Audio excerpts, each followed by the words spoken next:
The conference room sat on the 47th floor of a building David Whitmore owned in downtown Manhattan. Through the floor-to-ceiling windows that morning, the city looked exactly the way David liked it: small, controlled, and silent whenever he spoke. 5 of his business partners flanked him around a long mahogany table imported from a workshop in Vermont.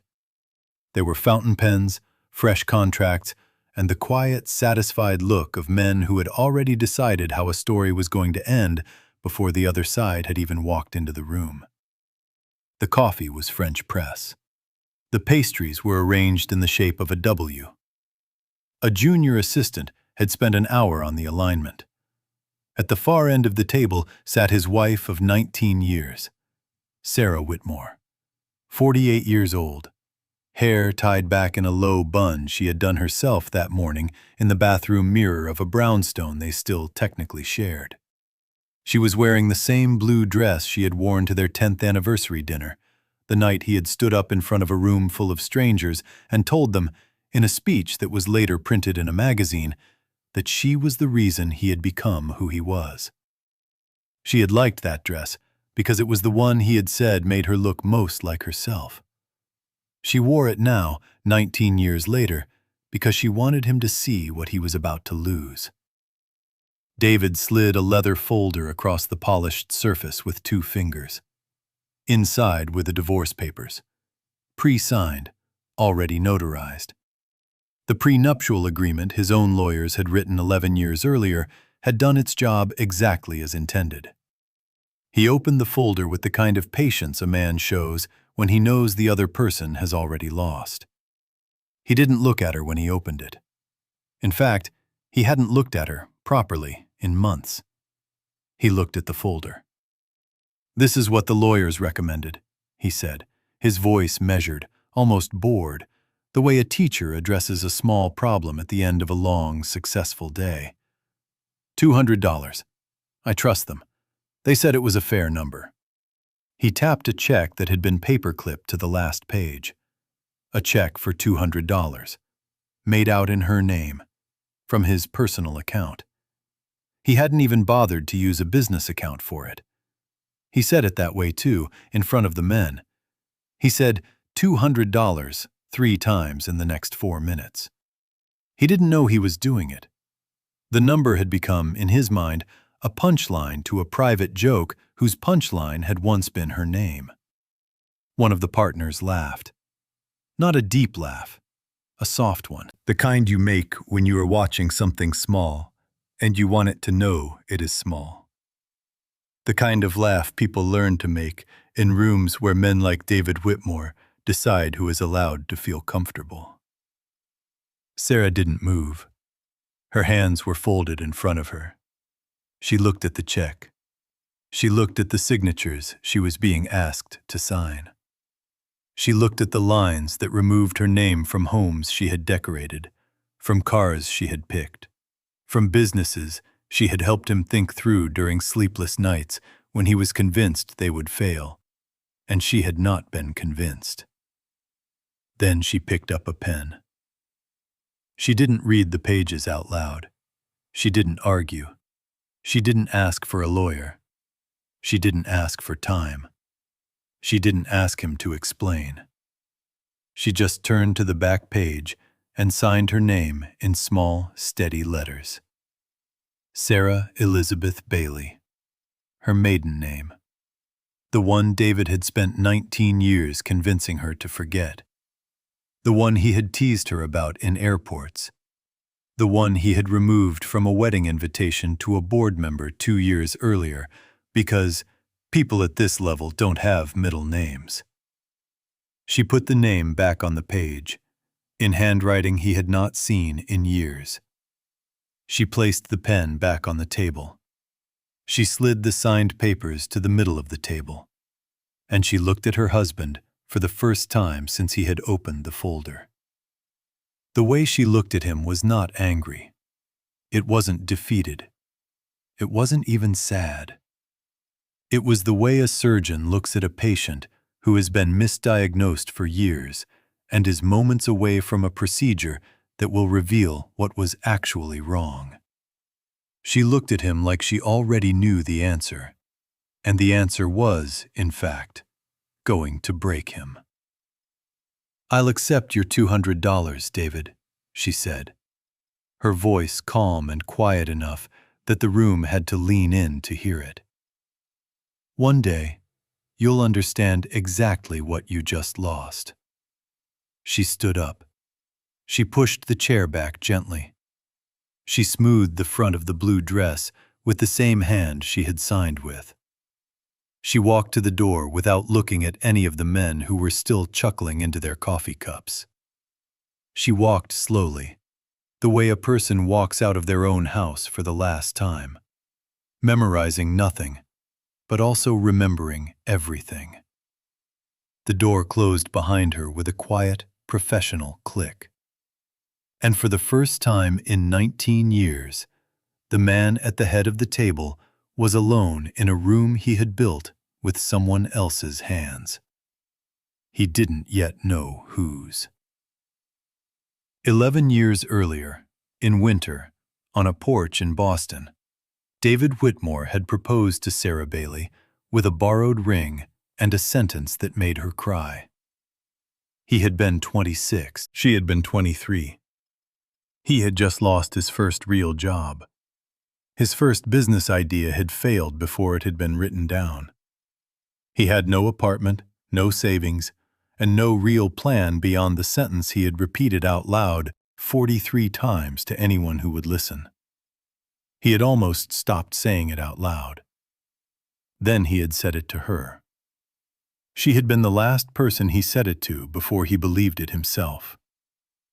She had believed him. Not because she was naive, because she had watched the way he thought, the way he could look at a broken business plan on a napkin and find the single missing period, the way he could walk into a room of strangers and convince them to trust him when he had nothing to offer except his voice and the certainty that his voice would hold. She didn't fall in love with a man who had nothing. She fell in love with a man who saw everything, including her, especially her.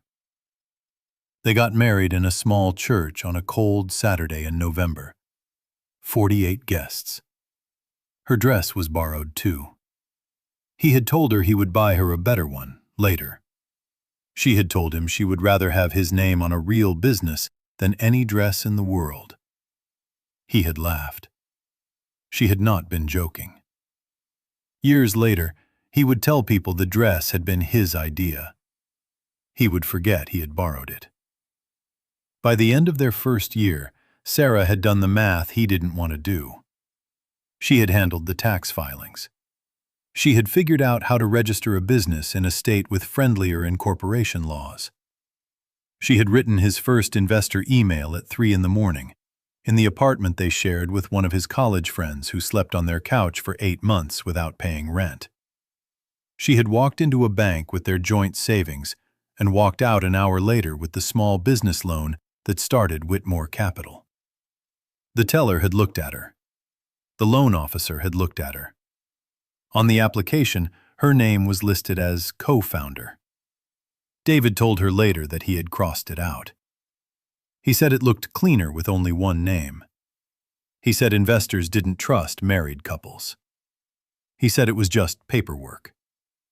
She didn't argue. She went back to her desk at the kitchen table, which doubled as a desk, and kept working.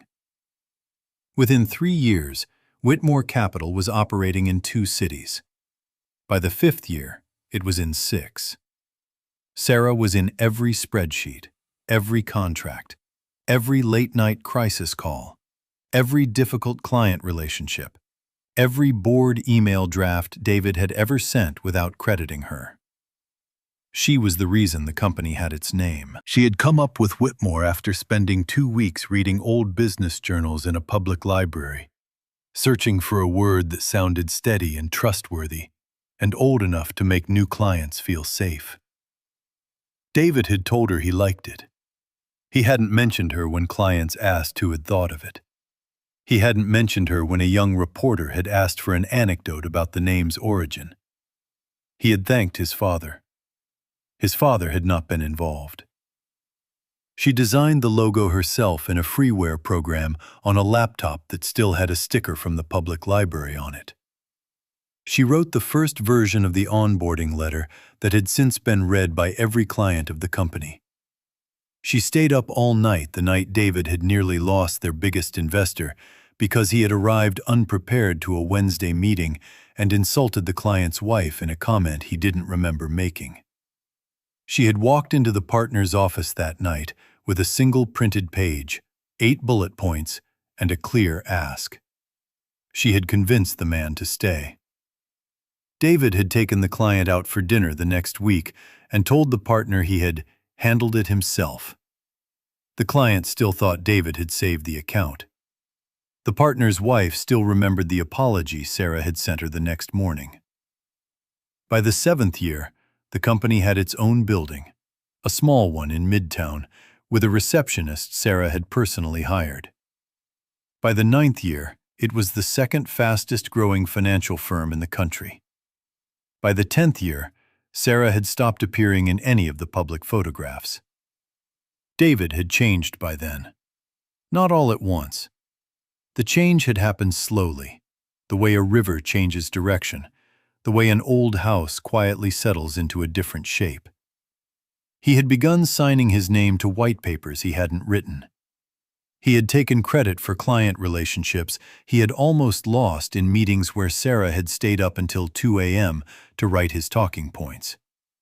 He had called Sarah's suggestions housekeeping in front of other executives. He had stopped asking her opinion in public. He had, slowly, then completely, stopped asking for it in private. When she tried to bring up a marketing idea at a quarterly board meeting, he had cut her off mid-sentence and said, in a tone that was almost gentle, almost worse for being gentle, "We'll discuss the actual business now." One of the partners laughed. It was the same soft laugh from the conference room 5 years later. Sarah had heard it before. She had heard it in smaller rooms, at dinner tables, in the backs of cars. She just hadn't understood yet that the laugh had been about her. She had stopped suggesting ideas. She had stopped going to board meetings. She had started spending her days in a small office at the back of the building that the cleaning crew called the second office, because they had never seen anyone else use it. She had done the work no one else wanted to do, the work that nobody would ever put in a magazine, the work that kept the lights on. She had gone home early before anyone could ask her whose work it really was. She had cooked dinner for a man who had started eating dinner in his office more often. She had stopped asking him where he had been. He had stopped coming home early enough to be asked. On the night before the divorce, Sarah had packed 2 suitcases in the brown light of a Reading lamp she had bought at a thrift store for $12. She had taken her books, her laptop, the small watercolor painting she had bought on their 3rd anniversary from a street vendor in Chicago, and a single framed photograph of the 2 of them on the porch in Boston. She had left the photograph in a drawer in the kitchen, behind the silverware, where David would find it the next morning when he opened the drawer for a teaspoon, and grew quiet for a moment he would not admit to. She had sat down at the kitchen table and written a short note on the back of an old Whitmore capital letterhead she had taken from the office the week before without telling him. "You will find out what was here when it isn't here anymore. I'm not leaving you. I'm leaving what you became." She had signed it on the second line with her maiden name. She had folded the note once. She had placed it on top of the silverware drawer. She had stood in the kitchen doorway for what she estimated later was 43 seconds. She had not cried. She had already done the quieter thing, the more painful thing, a long time before. She had closed the suitcase. She had walked out of the apartment. She had taken the elevator down. The doorman, whose name David had never learned, had nodded to her. He had asked if she needed a cab. She had said yes. She had tipped him $40. He had remembered her name for the next 7 years, in case she ever came back. The next morning, she had signed the divorce papers without reading the full document. She had signed them the way a person signs something they know isn't really about the paper. She had known what she had signed away.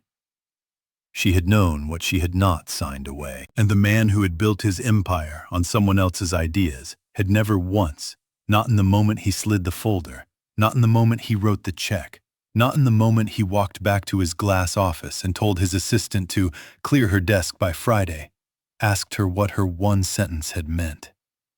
He had thought it was a line. He had thought she had done it for dignity. He had no idea it had been a promise. 5 years later, Whitmore Capital was inside a glass tower on Park Avenue. The lobby was marble from Italy. The reception desk had fresh orchids every Monday. David was 52. He appeared on the covers of finance magazines. He flew first class.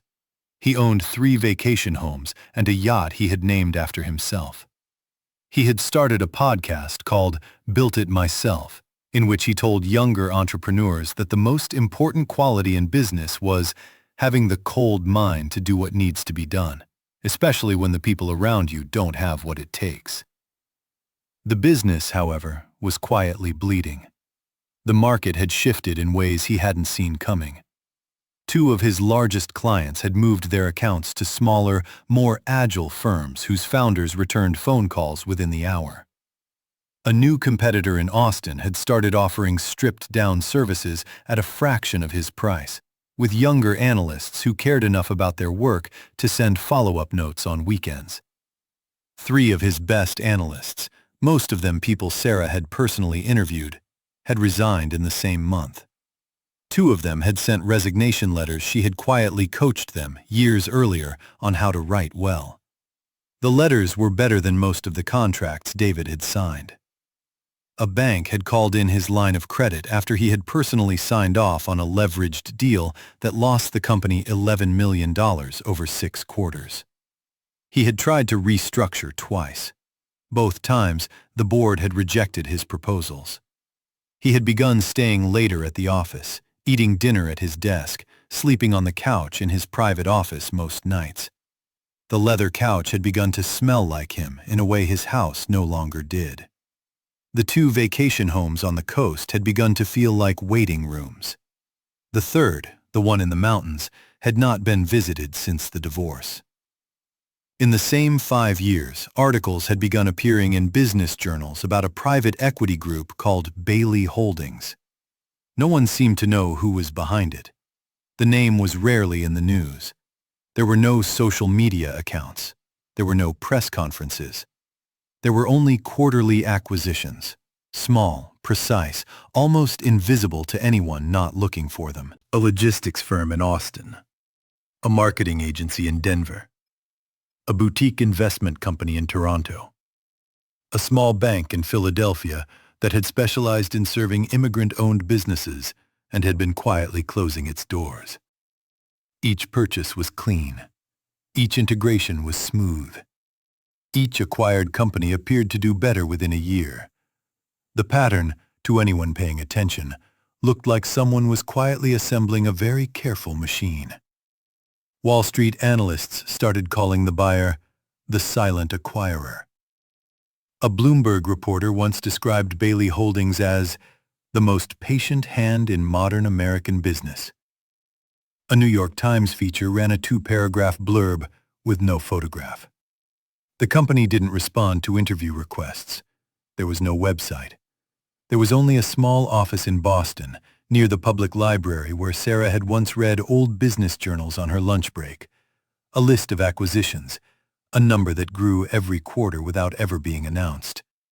And a single small line at the bottom of each acquisition memo that read, in a font most people skipped past, "This business will be operated for the benefit of the people inside it, not the headline outside it." David had read the articles. He had laughed at them once, in his office, in front of a junior partner who was too nervous to do anything else. "Whoever they are," he had said, smirking slightly, "they don't understand the scale at which real firms operate. This is a marathon, not a hobby." He had not looked at the name on the acquisitions page. If he had, he would have seen it. He hadn't.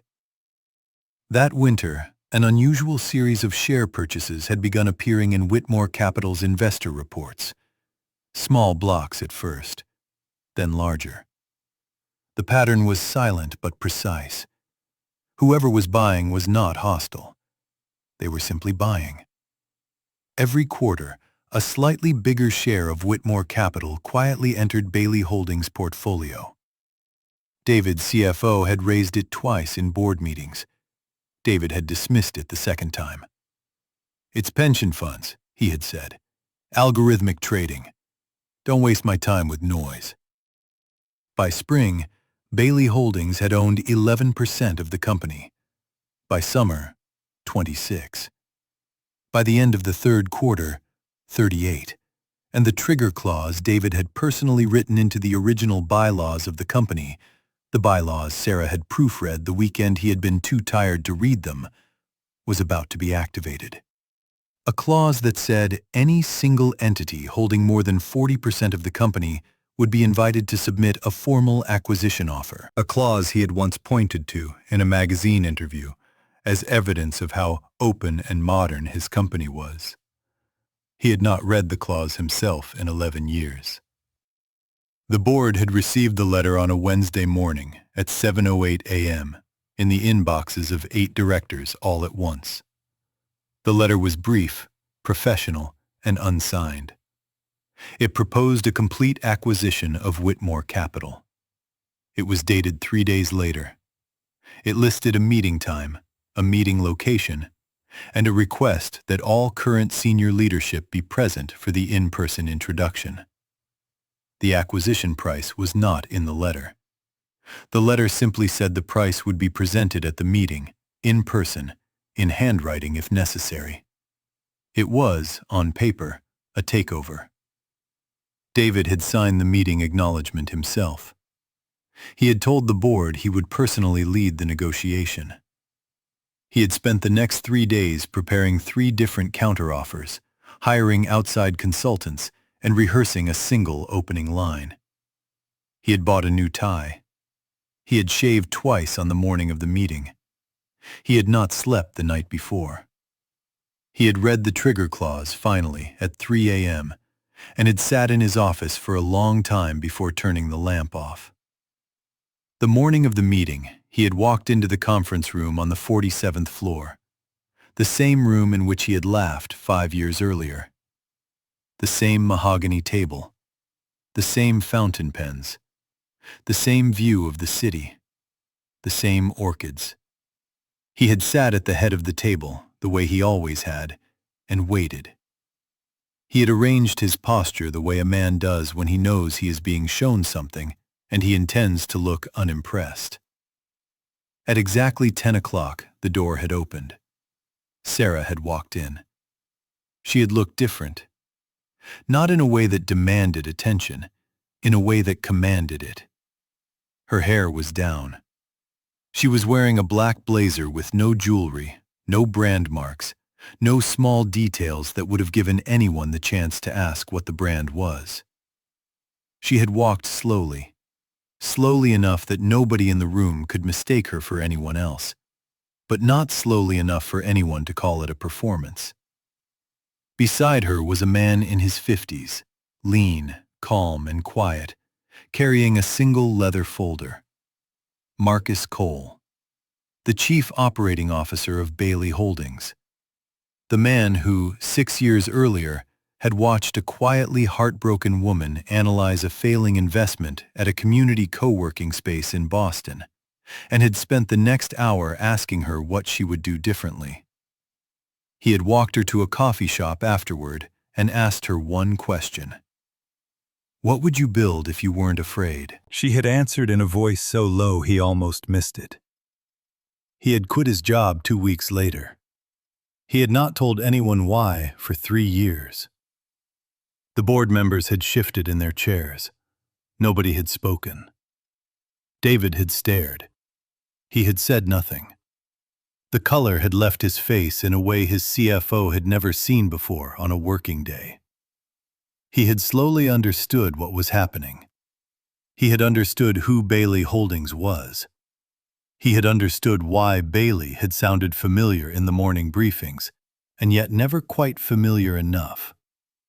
He had understood, in a single long breath, that the silence at the end of the table 5 years ago had not been weakness. It had not been shock. It had not been shock in any sense of the word. It had been patience. The kind of patience a person has when they have already decided what they are going to build, and they have decided not to tell anyone until it is finished. Sarah had not looked at him. She had greeted each member of the board by name, including the junior partner who had laughed at her 5 years earlier. She had remembered his name. He had not remembered hers. She had asked one of the older directors about his daughter's recovery from a surgery the board meeting minutes did not have on record. He had looked at her as if he had just remembered a friend he had forgotten to call. She had sat at the far end of the table, the same end she had sat at before. Marcus had opened the leather folder and outlined the terms. The price had been higher than market value, by approximately 14%. The transition had been planned as gradual. No layoffs in the first 18 months. No rebranding inside the first 2 years. The Whitmore name would stay on the building for at least 2 years, as a courtesy to the company's history. The existing employees would keep their positions. Every benefit, every pension contribution, every promise the company had ever made to working families would remain intact. The junior partner who had laughed at her 5 years earlier would, the memo noted in a single line no one would read out loud, be transitioned into an advisory role with no client-facing responsibilities. Marcus had paused for 1 second on that line. The junior partner had understood what the line meant. It had been, by every measurable standard, the most generous acquisition offer the firm had ever received. And it had been proposed by the woman David had once tried to leave with $200 and a soft laugh from his partners. The official portion of the meeting had lasted 43 minutes. After that, the board had quietly left. Only David, Sarah, and Marcus had remained. Sarah had not raised her voice. She had not insulted him. She had not opened a laptop. She had not pulled up a single document to prove anything. She had simply folded her hands on the table and looked at him the way a teacher looks at a student who has just realized he has wasted something he will never get back. "You gave me $200 when I left," she had said. "You have no idea how many times in the first year I almost believed you that I was worth that little." David had tried to speak. She had not stopped him. She had not cut him off. She had waited for him to finish whatever he had started to say, in the same way she had waited for him to do the dishes in the year before the divorce, knowing he would not. Then she had continued. "I never bought this company for revenge, David. I bought it because I sat in our kitchen 5 years ago and I looked at the people you were about to lose, the junior analysts, the families in your back office who worked unpaid overtime because they believed in a name they couldn't afford to leave. The single mothers who sat in your lobby every morning with their first coffee of the day because your company was the only place that had ever offered them a fair wage. I bought this company because those people deserve a leader who will not forget why he became wealthy in the first place." She had looked at him. She had let the sentence land. She had said it a second time, slower, for the room that the silence in him was making. "You forgot why. They didn't. That is the only reason this company will change hands today." She had stood up. She had straightened her blazer. She had looked at him one last time. She had not smiled. She had not frowned. She had given him the look she had been saving for him since the morning she had found the silverware drawer empty. "You valued me at $200.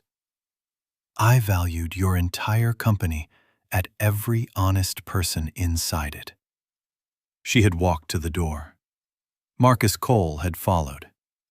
The door had closed behind them with the same quiet click it had closed 5 years earlier. The sound had carried across the conference room. The fountain pens had still been on the table. The contract had still been unsigned on his side. The view of the city outside the window had looked exactly the same as it had that morning. Everything in the room had been unchanged except the man sitting at the head of it. David had sat alone for a long time. He had not opened the leather folder. He had not called his assistant. He had looked out the window at a city that had not changed in size and had not changed in direction. And for the first time in his professional life, he had understood that the room he was sitting in had been built from a different kind of material than he had ever used. Within a year, Whitmore Capital had stabilized. Within 3 years, it had become the most trusted mid-sized firm in its sector, with retention rates the board had not seen in a decade. The employees had begun referring to Sarah by her first name in the hallways, which had taken some of them longer than they would admit.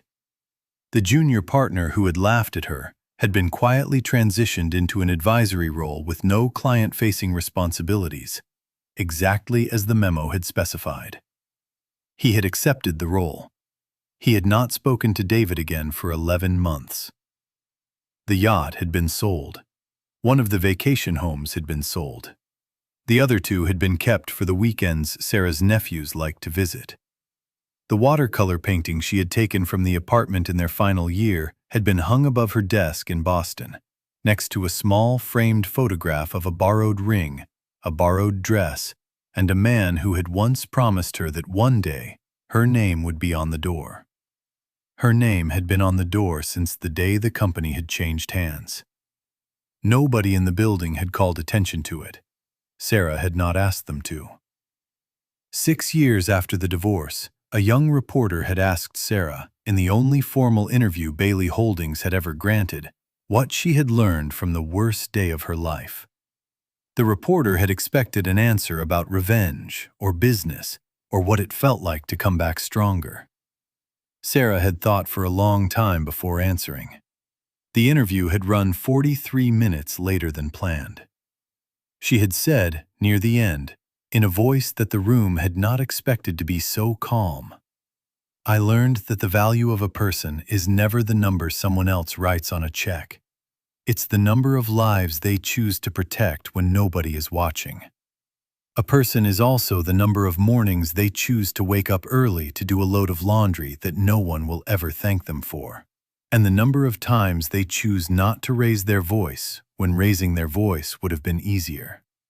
The number a person is worth is the number of times they choose to be more honest than is comfortable, more patient than is profitable, and more kind than is deserved. That number is not on any check. It is not in any contract. It is not in any office. It is in the only place that matters. It is in the way the people who knew them before they were anything still look at them when no one is taking the photograph." She had not added anything for 3 full seconds. The reporter had waited. Sarah had stood up. She had thanked the reporter by her first name. She had walked out of the room the way she had walked out of the conference room 6 years earlier, with the same quiet, professional click of the door, and the same unhurried pace of a woman who had always known exactly where she was going. And somewhere across the country, in a small apartment in a building with no doorman and no glass tower and no 47th floor, David Whitmore had read the quote on his phone. He had closed the browser. He had closed the window. He had poured himself a coffee from a French press that was smaller than the one he had once ordered for a board meeting he had not thought twice about.